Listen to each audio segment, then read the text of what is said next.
સાબરકાંઠામાં ચોરો બેફામ બન્યા છે। વિજયનગર ઉપલી ફરીના બંધ મકાનમાં ચોરીને અંજામ અપાયો હતો। તસ્કરો ચોરી કરવાના સાધનો સાથે સીસીટીવી કેમેરામાં કેદ થયા છે। વહેલી પરોઢિયે ચોરીને અંજામ અપાયો હતો। દુકાનના દરવાજાના નકુચા તોડવાના સાધનો સહિત અન્ય સામગ્રી સાથે તસ્કરોનો વિડીયો કેદ થયો છે।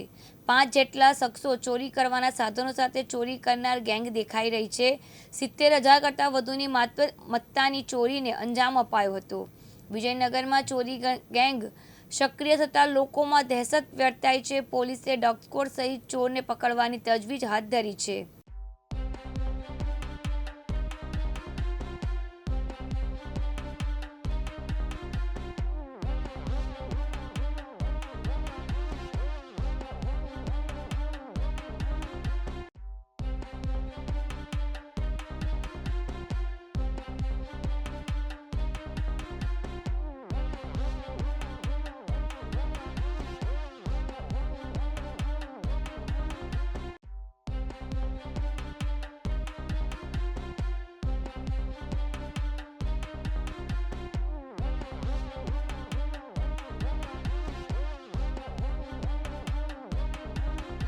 લલિત ડામોર, દિવ્યાંગ ન્યૂઝ, સાબરકાંઠા।